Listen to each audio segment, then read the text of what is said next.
नरं चैव नरोत्तमं देवीं सरस्वतीं व्यासं ततो जयमुदीरये नष्टप्रायेषु अभद्रेषु नित्यं भागवत सेवया भगवती उत्तम श्लोके भक्तिर्भवती नष्टकी।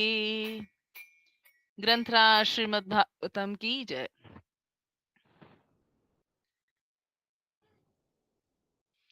तो आप सबका स्वागत है श्रीमद् भागवतम की इस कक्षा में। हम कर रहे हैं स्कंद 1 अध्याय 1। हमने श्लोक संख्या 8 तक कर लिया है। तो हमने सोचा था कि हम फ्राइडे को क्वेश्चन आंसर सेशन रखेंगे। क्या आप तात्पर्य पढ़ पाए और किसी ने कोई प्रश्न नोटिस किया?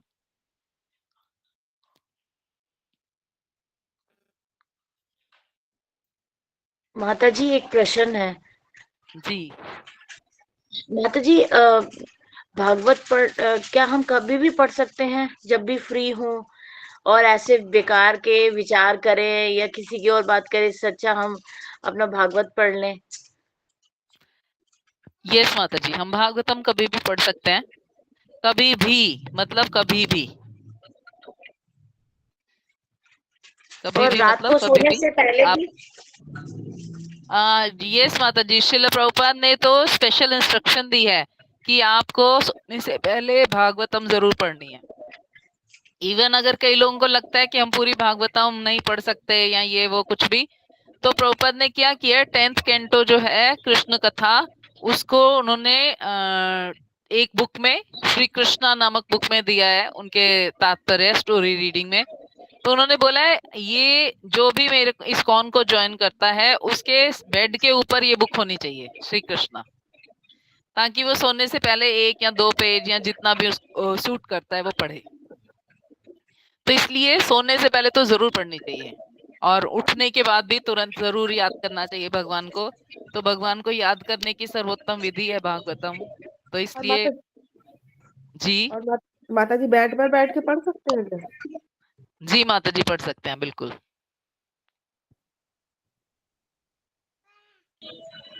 हरे कृष्ण माता जी।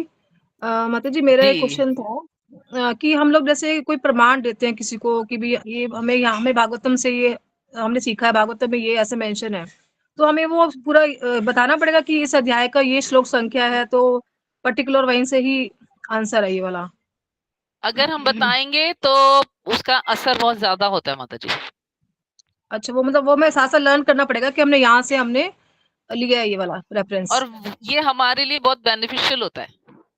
अच्छा हम ठीक दूसरे है। को बताते हैं ना, तो दूसरे का कल्याण हो ना हो हमारा जरूर होता है, क्योंकि हम याद करते हैं कि उस अध्याय में इस श्लोक में ये बात कही गई है, तो हमारा जो है कल्याण हो गया, हमारी रिवीजन हो गई, है ना। अच्छा ठीक है। अच्छा तो ठीक है। प्रभुपाद ने हमारे कल्याण के लिए ये नियम दिया है हमें कि हमें अपनी रिवीजन छोड़नी नहीं है कभी भी किसी भी हाल में। अगर हम ओके, रिवीजन छोड़ेंगे तो भूल जाएंगे। बिल्कुल बिल्कुल भूल जाएंगे सही में। ये ठीक है। इसीलिए इसीलिए ये हमारे कल्याण के लिए आवश्यक है। जी ठीक है माता, इसको मतलब नोट कर लेते हैं इसको एक जगह पे कि जो हमें बातें स्पेशल स्पेशल लग रही हैं तो उसको नोट करके वहीं से उसका रेफरेंस भी नोट नोट कर लेंगे। यस माता जी थैंक यू माता जी। बिल्कुल। हरे कृष्ण। हरे कृष्णा। तो हम कैसे याद करें भागवतम को? बहुत सरल शब्दों में कई आचार्यों ने हमें समझाया है कैसे याद करें। जैसे मंगलाचरण के 3 श्लोक हैं, इनसे हम बहुत कुछ याद कर सकते हैं। तो मैं थोड़ा सा शेयर करती हूँ, उसके बाद आप देखिए। जो हमने लास्ट वाला श्लोका किया था, 3rd वाला श्लोका, उसमें मैंने 11 पॉइंट्स बताए थे कि इस श्लोक में श्रील प्रभुपाद ने हमें तात्पर्य में 11 पॉइंट दिए हैं कि हम इनको याद कर सकते हैं, है ना। तो देखिए एक ही श्लोक है और उसमें 11 पॉइंट श्रील प्रभुपाद ने दिए हैं, तो हमें तो याद रहेगा ही नहीं। मेरी तो सबसे बड़ी परेशानी ये है कि मुझे याद नहीं रहता। तो इसका मतलब हम क्या करें फिर? आ, भागवतम की कृपा ये है कि वो हमारे रूटीन लाइफ में जुड़ जाती है। जैसे 3rd श्लोका का पहला अक्षर था निगम। निगम यानी शास्त्र। श्रील प्रभुपाद ने इसका अर्थ दिया है वैदिक साहित्य। वैदिक साहित्य। अब आप ये सोच के देखिए, हमारे में से किसी का भी जीवन ऐसा नहीं है कि हम कोई पुस्तक नहीं देखते, और जो भी पुस्तकें हैं वो हमारे वैदिक साहित्य का एक पार्ट है ना।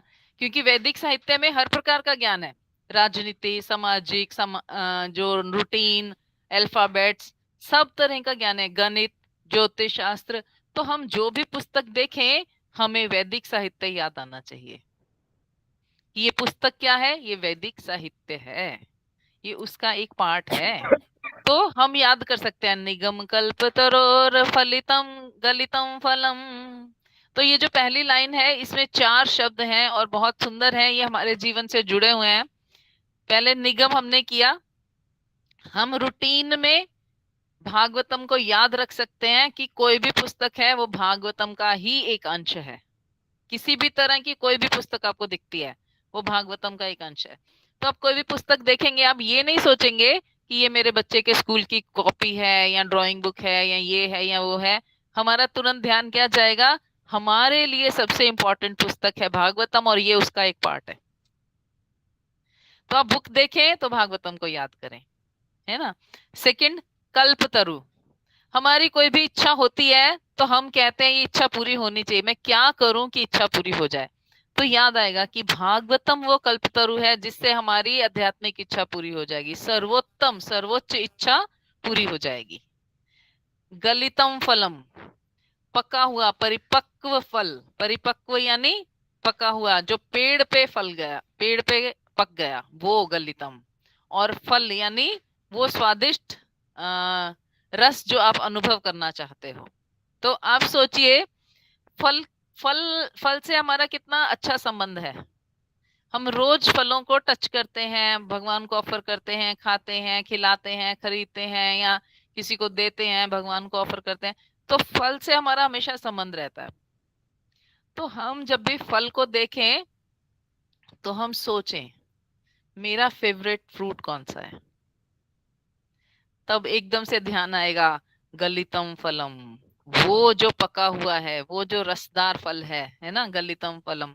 तो भागवतम ही एकमात्र ऐसा फल है जो मुझे पसंद है। तो कोई आपसे पूछता है आपका फेवरेट फ्रूट कौन सा है, हम सोचते हैं आम, सेब, केला, नाशपाती, संतरा, कोई ना कोई मेरा फेवरेट, किसी का कुछ है, किसी का कुछ है। परंतु तुरंत ध्यान जाना चाहिए कि भागवतम मेरा फेवरेट फ्रूट है। और वो कौन से पेड़ का फ्रूट है, कल्पतरु का फ्रूट है। और कैसा फ्रूट है, पेड़ पे ही पका हुआ गलितम फलम है।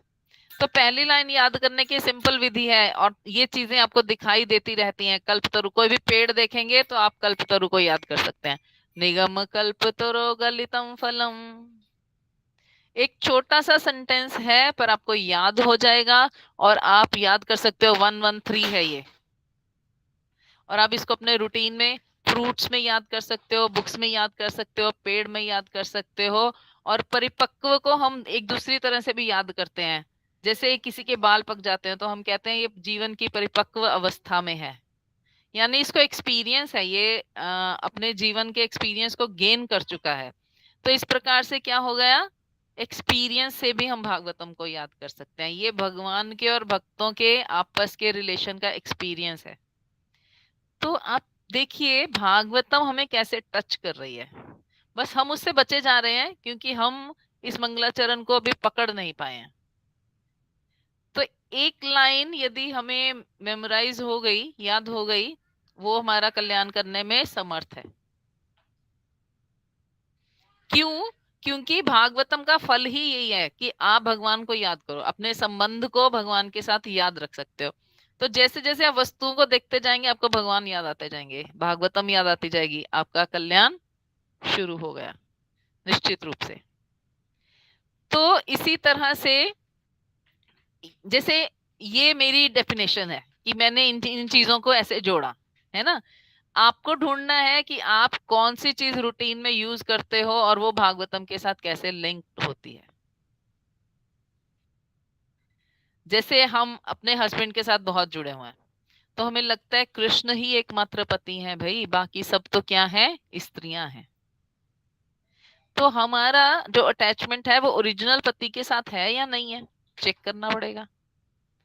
आप देख रहे हो अपने हस्बैंड को और याद कर रहे हो कृष्ण को, तो भागवतम की कृपा हो गई। क्योंकि भागवतम कहती है कि अगर हम कृष्ण का ध्यान कर सकते हैं तो हमारा कार्य सिद्ध हो जाएगा।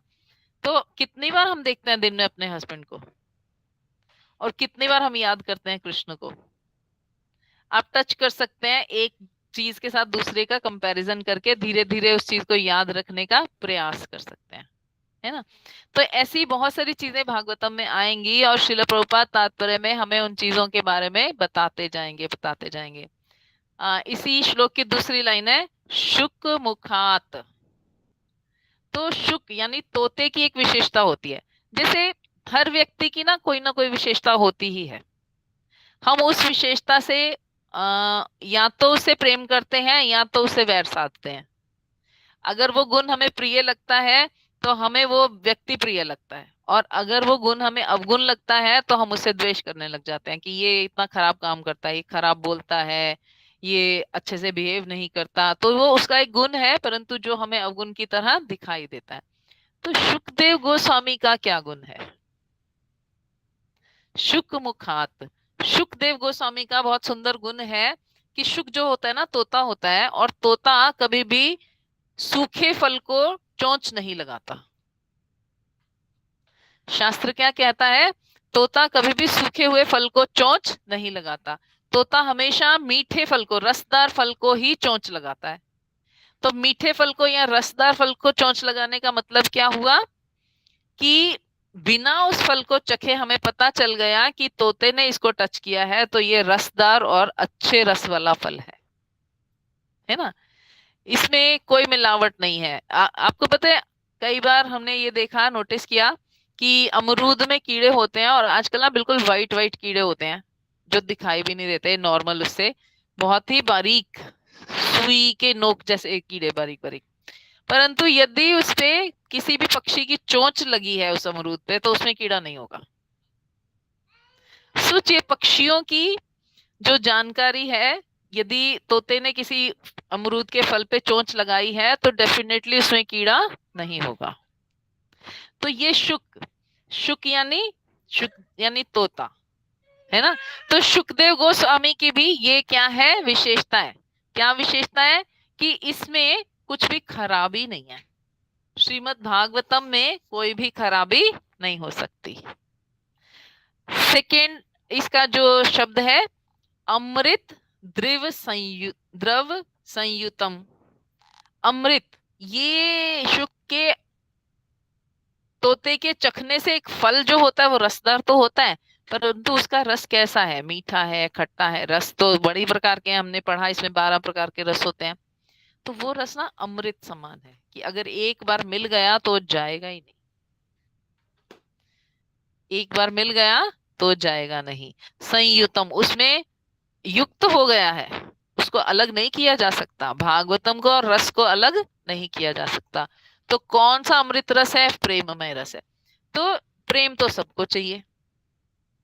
प्रेम मिलेगा कैसे? भागवतम से मिलेगा। भागवतम में क्या है? भक्त जो भगवान को शुद्ध प्रेम करते हैं, उनकी कथाएं। तो उनकी कथाओं के माध्यम से ही हमें उनका प्रेम प्राप्त हो जाएगा। तो इस प्रकार हम क्या कर सकते हैं? कुछ कुछ चीजों को याद कर सकते हैं, और कुछ कुछ चीजों को एनोलॉजी बोलते हैं। एनोलॉजी यानी वो जैसे ही वो चीज हमारे सामने आएगी, हमें भागवतम का ये वाला पॉइंट याद आ जाएगा, हम उसको उससे जोड़ के रखेंगे। क्योंकि जब हम किसी चीज को जोड़ते हैं तो उसको मेमोराइज करना इजी होता है। जोड़ने से क्या हो जाता है? वो हमारे सामने जब भी आती है तो हम दोनों चीजों को याद कर सकते हैं। जिन दो चीजों को हमने जोड़ लिया उनको हम याद कर सकते हैं, है ना। तो इस प्रकार भागवतम से आप अपने लाइफ में पर्सनली क्या क्या चीजें जोड़ते हो जिससे आपको भगवान याद आता रहेगा। ये भागवतम की कृपा है जिसको आप ले सकते हो और जिसको आप अपने जीवन में बढ़ा सकते हो। तो यदि हम ये तात्पर्य पढ़ेंगे तो श्रील प्रभुपाद के शब्दों से हमें बहुत कुछ और भी जानने को मिलेगा। और ऑनलाइन और भी बहुत सारी क्लासेस आती हैं, पर जैसे जैसे हम धीरे धीरे प्रयास करेंगे तो किसी का कोई भी प्रश्न होगा तो हम उन क्लासेस से निकालेंगे कि हाँ किस आचार्य ने, किस महाराज ने, किस प्रभु ने ये क्वेश्चन का आंसर हमें किस तरह से दिया है, क्योंकि उससे ही हमारा जो क्लियरेंस है वो बढ़ता जाएगा, भागवतम के प्रति आसक्ति है वो बढ़ती जाएगी। तो कृपया आप तात्पर्य पढ़ने का प्रयास कीजिए, है ना। और आपने ये बहुत सुंदर बात पूछी है कि भागवतम को कभी भी किसी भी समय किसी भी दशा में पढ़ा जा सकता है। एक माता जी ने मुझसे बहुत सुंदर बात कही थी। उन्होंने कहा कुछ लोग कहते हैं हम नहाए नहीं है इसलिए हम इनको हाथ नहीं लगा सकते, या हम डाउन हैं, या हमारा हमने कुछ ऐसा खा रखा है जिसकी वजह से हम ये नहीं कर सकते। तो हम क्या करते हैं, केवल ना सुबह नहा धो के खाली पेट थोड़ी देर भागवतम पढ़ लेते हैं, तो चाहे 2 लाइन पढ़े या 4 लाइन पढ़े, बस उसके बाद फिर खा पी लिया, फिर नहीं पढ़ते। तो उन्होंने कहा कि ये सब बहाने हैं, ये सब क्या है, हमने बहाने बना लिए हैं। क्या हम प्रॉपर विधि से स्नान करते हैं? क्या हम प्रॉपर विधि जानते हैं शौच अशौच की? नहीं जानते। तो हम तो कलयुग का मनुष्य जो है ना वो सदैव ही अशुद्ध है, और भागवतम उसे शुद्ध करेगा, हरि नाम उसे शुद्ध करेगा। ऐसा नहीं है कि हम शुद्ध होंगे तो हरि नाम लेंगे, हम शुद्ध होंगे तो भागवतम पढ़ेंगे। नहीं, बिल्कुल नहीं। हम अशुद्ध हैं, ये भागवतम हमें शुद्ध करेगा। भागवतम को मंगलाचरण में कहा गया अमलम पुराणम। देखो मल क्या होता है, गंदगी। आप इस भौतिक जगत में जो भी चीज देखोगे वो अगर अभी साफ भी है तो थोड़ी देर में गंदी हो जाएगी, है ना, क्योंकि ये जगत क्या है, अशाश्वतम है। तो ये थोड़ी देर में क्या हो जाएगी, गंदी हो जाएगी। तो फिर हर चीज तो गंदी है, या अभी है या थोड़ी देर में है। परंतु भागवतम एक ऐसी वस्तु है जो अमल है, यानी वो इतनी शुद्ध है कि उसको कोई गंदा नहीं कर सकता, उसमें कोई गंदगी है ही नहीं। तो जब आप किसी ऐसी वस्तु को टच करेंगे जिसमें कोई गंदगी नहीं है, तो फिर क्या होगा, आप स्वयं भी शुद्ध हो जाएंगे। आपका पलंग शुद्ध हो जाएगा, आपकी कुर्सी शुद्ध हो जाएगी, आपका घर जिसमें भागवतम की आवाज आएगी वो भी शुद्ध हो जाएगा। तो इस तरह से भागवतम पढ़ने से हम शुद्ध होते हैं, भागवतम हमारे से अशुद्ध नहीं होगा। भागवतम कभी भी अशुद्ध, ऐसे तुलसी कभी भी अशुद्ध नहीं होती। हम गले में पहनते हैं, लोग बोलते हैं कि आपने पहन रखे, आप टॉयलेट जाते हो, आप डाउन होते हो, आप ऐसा है वैसा है, तो कभी भी अशुद्ध नहीं होती, वो सदैव शुद्ध रहती है और हमें शुद्ध करती रहती है। तो ये तुलसी महारानी का गुण है कि वो हमें शुद्ध करती है। और यदि कोई अशुद्धिकरण हो भी तो क्योंकि हम नाम जप कर रहे हैं वो अपने आप ही शुद्ध हो जाती है। तो हमें ये अवश्य याद रखना है कि जब भी हम भागवतम पढ़ने का प्रयास करें तो महामंत्र से और पंचतत्व मंत्र से अपने आप को शुद्ध कर लें, है ना। तो शुद्ध हो गए, आप कहीं भी हो, कैसी भी परिस्थिति में हो। इवन हमने ये देखा है कि इस्कॉन के महाराज लोग अपने बैग में भागवतम रखते हैं और कहीं भी जाते हैं लेके जाते हैं, किसी फॉरेन कंट्री में, एरोप्लेन में, कहीं भी, ट्रेन में, बस में, गाड़ी में, कहीं भी जाते हैं, इवन पैदल भी। राधा गोविंद महाराज बोलते हैं, राधा गोविंद महाराज की जो अपना है कहने को, है ना, जैसे हम कहते हैं ना मेरा घर है, मेरे वस्त्र हैं, मेरा ये सामान है। तो हमारे इस्कॉन के जो सबसे बड़े महाराज भागवतकार हैं वो क्या कहते हैं, बस मेरी तो एक भागवतम की पुस्तक है और उस पे लपेटा हुआ एक ऑरेंज कपड़ा मेरा है और कुछ भी मेरा नहीं है। तो आप सोचिए वो विदेश जाते हैं ना सिर्फ यही लेके जाते हैं और वापिस आते हैं तब भी यही लेके आते हैं। तो भागवतम कभी भी अशुद्ध नहीं होगा, ये अमल पुराण है, इसको पढ़ने से हम शुद्ध हो जाएंगे, है ना। तो फिर समय का, स्थान का, अवस्था का विचार ही क्यों, हम पढ़ ही इसलिए रहे हैं कि हम शुद्ध हो जाएं। हमारा प्रयोजन क्या है कि हम अमल हो जाएं, हम अमल हो जाएं, यही तो हमारा प्लान है, यही तो हमारा प्रयास है, यही तो हमारा प्रयोजन है। क्या हम लोगों को ये बताना चाहते हैं मैंने 4 बार भागवतम पढ़ी है मैं तो भागवतमकार हो गया? नहीं, क्या हमने कोई किसी को लिख के दिया कि हमने 50 बार भागवतम पढ़ लेंगे तो हमें ये मिल जाएगा? नहीं। तो हम भागवतम क्यों पढ़ रहे हैं? हमारा प्रायोजन क्या है? हमारा प्रायोजन है कि हमारा हृदय शुद्ध हो जाए। जो हमने भागवतम के मंगलाचरण में पढ़ा कि भागवतम हमारे हृदय को शुद्ध कर देती है ताकि वहां पर विराजमान भगवान हमें अनुभव में आ जाए, है ना। तो मंगलाचरण से हमें पता चलता है ये अमल पुराण है और ये हमारे हृदय के मल को साफ करके उसमें भगवान को स्थापित कर देती है। तो इसलिए निश्चिंत होकर पढ़िए, कैसे भी पढ़िए, बैठ के, लेट के, उल्टा सीधा, जैसे आप पढ़ सकते हैं, क्योंकि ये हमें शुद्ध कर देगी।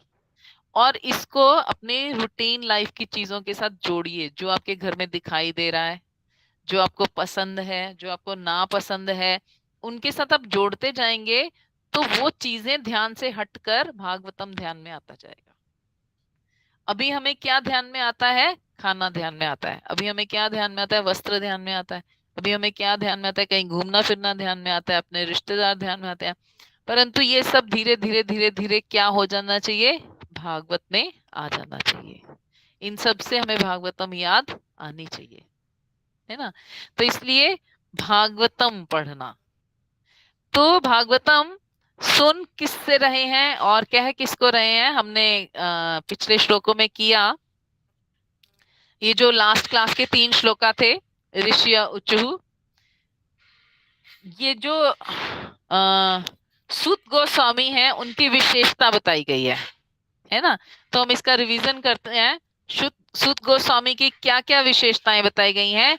एक, उनको कहा गया है आप अनग हो। अनग, अनग यानी पाप मुक्त।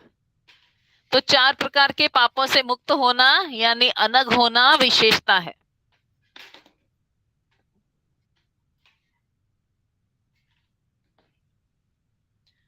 सॉरी, दूसरी विशेषता उनकी क्या है? आप निपुण हैं। निपुण यानी शास्त्र और पुराण में निपुण है, क्योंकि आपने उन्हें समुचित निर्देशन में पढ़ा है और उनकी व्याख्या भी की है। तो एक वक्ता और श्रोता का ये गुण होना चाहिए कि वो परंपरा से हो। तो सूत गोस्वामी जो है वो शक्ति प्रदत्त हैं, उनको बलराम जी ने जो आदि गुरु हैं ये शक्ति प्रदान की, है ना। आगे हम पढ़ेंगे। तो ये सूत गोस्वामी की विशेषता है जो मुनियों को मालूम है। और उसके अगले श्लोक में कहते हैं आप क्या हैं? ज्येष्ठतम विद्वान और वेदांती हैं। यानी आपका ज्ञान जो है ना वो परिपक्व है और आप भगवान के, ईश्वर के अवतार व्यास देव से परिचित हैं। तो ये बहुत इंपॉर्टेंट है कि जिससे हम सुन रहे हैं वो परंपरा से है या नहीं है, उसने गुरु से सुना है या नहीं सुना, क्या वो किसी पाप में रत तो नहीं है। और सुंदर बात क्या कहते हैं? सभी प्रकार के भौतिक तथा आध्यात्मिक ज्ञान में निष्णात हैं। तो हमने कहा था कि यदि कोई व्यास गद्दी पर बैठा है तो उसे पता होना चाहिए कि शून्यवाद, निर्विशेषवाद, राजनीति, सामाजिक शास्त्र, ये सब कैसे हमारी आध्यात्मिकता को प्रभावित करते हैं। तो यदि हमें उनके बारे में बिल्कुल भी ज्ञान नहीं होगा तो हम अपनी बात को रख नहीं पाएंगे। तो श्रील प्रभुपाद ने, गुरु महाराज ने बहुत प्रयास पूर्वक हमें समझाया निर्विशेषवाद क्या होता है, शून्यवाद क्या होता है। हमें उस पर दृढ़ रहना है और बाकी चीजों की भी छोटी मोटी जानकारी अवश्य रखनी है ताकि हम अपनी आध्यात्मिकता को ठोस तरीके से रख सकें, है ना। तो ये सूत गोस्वामी का गुण है। और इसके अगले श्लोक में, श्लोक नंबर 8 में हमने किया, इससे भी अधिक इंपॉर्टेंट क्या है कि आप विनीत हैं और आपके गुरु ने आपको एक सौम्य शिष्य जानकर आपको ये शिक्षा बताई है जो उनके हृदय में थी।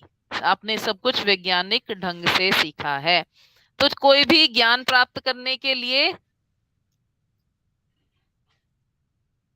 सबसे बड़ी इंपॉर्टेंट चीज क्या है कि गुरु आप पर प्रसन्न होने चाहिए, यानी आप गुरु के विनीत स्निग्ध शिष्य होने चाहिए। तो विनीत और स्निग्ध शिष्य होने पर हमने क्या कहा था? गुरु अपना हृदय का ज्ञान प्रकट कर देते हैं, गुरु अपने लाइफ का जो एक्सपीरियंस है वो प्रकट कर देते हैं। तो उससे ये ट्रांसफर होता है। यदि हम कोई चीज पढ़ पढ़ के ग्रहण कर लें और गुरु के शरणागत ना हो तो हम ये किसी को दे नहीं सकते, समझ भी नहीं सकते और दे भी नहीं सकते। तो श्रीमद् भागवतम के जो वक्ता हैं सूत गोस्वामी, वो क्या है, स्निग्ध शिष्य है और उनके गुरु ने उनको बहुत अच्छे से प्रेम में ये अनुग्रह किया है उन पर कि उन्हें सब कुछ वैज्ञानिक ढंग से सिखाया है। तो मुनियों ने सूत गोस्वामी के सारे गुण बताए हैं हमें, है ना। पिछले 3 श्लोकों में उन्होंने गुण बताए हैं और नेक्स्ट श्लोका में, श्लोक संख्या 9 में उन्होंने अपना पहला प्रश्न रखा है। तो हम आज यहीं पे विराम देते हैं, मंडे को हम प्रश्न से शुरू करेंगे। फिर भी किसी का कोई प्रश्न हो तो हम साथ साथ भी ले सकते हैं, नहीं तो फ्राइडे हमारा स्पेशल डे है for question answer session. Question answer नहीं होंगे तो रिवीजन होगी या फिर मैं आपसे प्रश्न पूछूंगी। हरे कृष्णा जी। हाँ, हरे कृष्णा माता जी, दंडवत प्रणाम। माता जी, एक प्रणाम। प्रश्न ये था कि जब हम डाउन पे होते हैं तो हम भगवान की सेवा नहीं करते, उनके अर्च विग्रह की सेवा नहीं करते। तो जो भागवतम है तो वो भी तो भगवान की लीलाओं के बारे में ही है, तो फिर उनको कैसे हम टच कर सकते हैं डाउन के टाइम पे? एक्चुअली ये जो डाउन होना है ये शास्त्र में बताया गया है कि क्यों होता है स्त्रियों को ये। तो उनको ब्रह्म हत्या का पाप लगता है। उन्होंने इंद्र से एक वरदान प्राप्त किया और उसके बदले में उन्होंने इंद्र से जो जो कि उन्होंने ब्रह्म हत्या की थी उसका 25% ले लिया।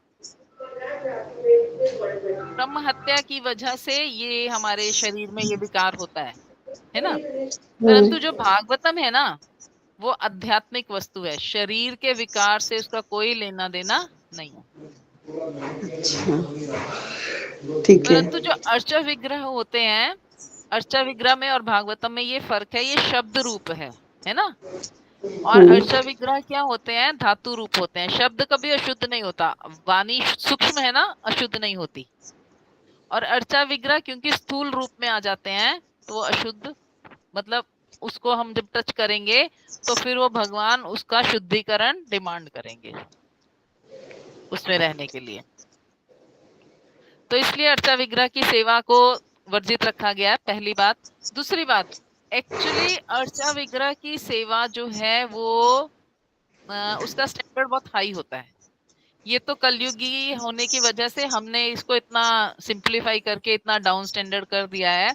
तो पहले समयों में अर्चा विग्रह नहीं होते थे, उनकी विशेष पूजाएं होती थी और जो होती भी थी ना वो केवल पुरुषों द्वारा ही की जाती थी। इसीलिए पहले समय में ये भी कहा गया था कि स्त्रियों को व्यास गद्दी पर नहीं बैठना चाहिए। परंतु श्रील प्रभुपाद जो है वो बहुत ही सेंसिटिव गुरु हैं, बहुत लिबरल गुरु हैं, बहुत ही मुक्त विचारों वाले गुरु रहे हैं। उन्होंने कहा कलयुग का मनुष्य इतना इतना पतन हो चुका है कि अगर हम इन नियमों को सर पे लादे रखेंगे तो ये नियम अग्रह हो जाएंगे, यानी भक्ति में रोकने वाले हो जाएंगे। इन कंपैरिजन टू नियम क्या होने चाहिए, भक्ति में आगे बढ़ाने वाले। तो श्रील प्रभुपाद ने हमें कहा कि जब आप स्नान करके स्वच्छ हो उन दिनों में भी आप भागवतम पठन या श्रवण कर सकते हो। तो प्रयास कीजिए कि हम उस समय जब हम स्नान इत्यादि करके शुद्ध वस्त्र पहने हैं तब हम उन दिनों में भागवतम या अर्चा विग्रह की सेवा कर पाए, है ना। स्टैंडर्ड यही है कि प्रभु जी को करना चाहिए, पर क्योंकि प्रभु जी नहीं कर रहे हैं इसीलिए हम माताओं को करने की आवश्यकता आन पड़ी है। अगर हम स्टैंडर्ड देखते हैं तो शिव जी ने सारे शास्त्र अपनी पत्नी माता पार्वती को सुनाए। तो यदि आपके पति आपको शास्त्र सुना रहे हैं तो वेल एंड गुड, आपको पकड़ने की जरूरत ही नहीं है। परंतु क्योंकि पति के पास समय नहीं है, पति को कुछ और चीजें करना है, तो फिर इसलिए हम ये शास्त्र छोड़ नहीं सकते, है ना। तो परिस्थिति और काल के अनुसार हमने ये समझौता किया है कि हम अशुद्ध अवस्था में भी इसको पढ़ेंगे। ये अशुद्ध नहीं होगा, ये गारंटी है, क्योंकि ये किसी आचार्य का वचन है। श्रील प्रभुपाद जो है जगत गुरु हैं और उनके वचन से भगवान उसको स्वीकार करते हैं। हरे कृष्ण। हरे कृष्ण माता जी, थैंक यू। हरे कृष्णा माता जी, दंडवत प्रणाम। माता जी क्वेश्चन मेरा था, धन्यवाद। ये जो भागवतम होती है, ये कोई ग्रंथ होता है हमारा, इसको रेड कलर के कपड़े से क्यों मतलब करना जरूरी होता है? कवर जो लाइट कलर है ना माता जी, वो सत्व गुण का प्रतीक है। एक्चुअली सारे कलर ना अलग अलग गुणों को प्रकाशित करते हैं, यानी गुण को डिनोट करते हैं, बताते हैं। जैसे लाल वस्त्र है, वो रजोगुण का प्रतीक है ना। नीला या काला वस्त्र है, वो तमोगुण का प्रतीक है। और जो हल्के पीले रंग के वस्त्र होते हैं, वो सत्वगुण का प्रतीक होते हैं। और जो बिल्कुल सफेद होता है, वो शुद्ध सत्व का प्रतीक होता है। परंतु बिल्कुल सफेद जो है वो मैनेज करना मुश्किल होता है, इसलिए ऑफ वाइट, येलो या लाइट कलर लेके उसको रैप करके रखा जाता है। क्योंकि भागवतम एक सम्माननीय ग्रंथ है, भगवान का शब्द रूप है, तो उसको सम्मान देने के लिए उसको लपेट के रखा जाता है। ठीक है, थैंक यू माता जी। हरे कृष्णा धन्यवाद। हरे कृष्णा, दंडवत प्रणाम।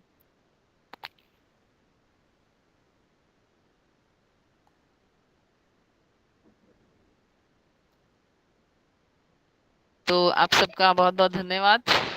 हरे हरे कृष्णा, धन्यवाद प्रणाम माता जी, मैं बीच में वांछा बोल कल रही हूँ। जी बोलिए। माता जी, हम वैसे भागवतम हम जब किसी की डेथ होती है तब भी पढ़ सकते हैं, जैसे घर में हमारे सूतक लगा है तब भी पढ़ सकते हैं, है ना? जी माता जी, बिल्कुल पढ़ सकते हैं। मुझे मंदिर से बहुत सुंदर एक इंस्ट्रक्शन मिली, मैं शेयर करती हूँ आपके साथ।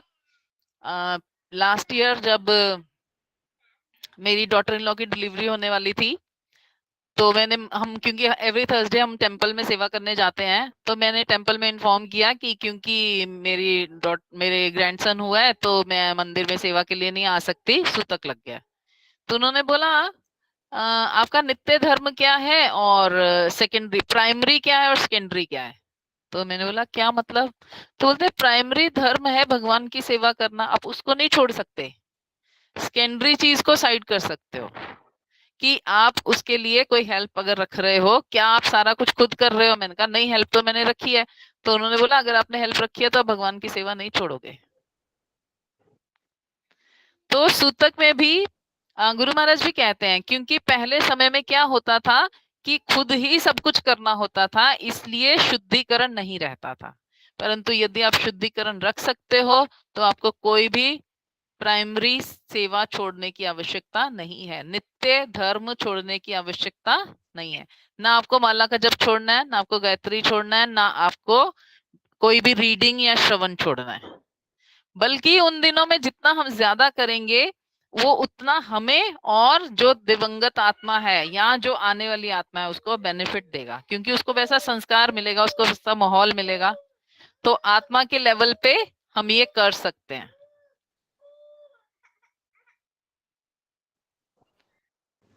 ठीक है हरे माता जी। कृष्णा। हाँ जी हरे माता कृष्णा। जी। माता जी, जैसे अब सूतक के टाइम में क्या हम विग्रह की भी सेवा कर सकते हैं फिर? माता जी, अगर आप जो जो लेडी को बच्चा हुआ है, अगर आप उसकी सेवा नहीं कर रहे हैं, तो आप विग्रह की कर सकते हैं। नहीं, जैसे किसी की डेथ वगैरह हो गई, जैसे फैमिली में डेथ हो जाती है, कहते हैं घर में सूतक लग गया, आपने अब पट बंद कर देने वो हैं। पातक होता है, जब डेथ होती है तो वो पातक होता है, और जब बच्चा होता है तो सूतक होता है, तो दोनों में ये डिफरेंस है। तो पातक में 3 दिन तक शोक, पातक में शोक इसलिए मनाया जाता है कि एक आत्मा हमें छोड़कर चली गई है ना, उसके साथ हमारा कुछ संबंध था, उसके प्रति हमारे कुछ कर्तव्य हैं, तो उस आत्मा के लिए हमें कुछ कार्य करने होते हैं, इसीलिए शोक मनाया जाता है और 3 दिन तक परहेज किया जाता है। 3 दिन बाद आप कर सकते हो, जब उनका चौथा वगैरह होता है ना, तो उसके बाद स्नान करके आप अर्चा विग्रह की सेवा भी कर सकते हो। हरे कृष्णा, दंडवत प्रणाम माता जी। थैंक यू माता जी। हरे कृष्णा। तो हम यही विराम देते हैं। वांछा कल्पतरुभ्यश्च कृपा सिन्धुभ्येव च पतितानां पावनेभ्यो वैष्णवेभ्यो नमो नमः। अनंत कोटि वैष्णव वृंद की जय, शिल प्रपाद की जय, गुरु महाराज की जय, आप सभी भक्त वृंद की जय। हरे कृष्णा। सभी को दंडवत प्रणाम। हरे कृष्ण माता जी, दंडवत प्रणाम। हरे कृष्णा।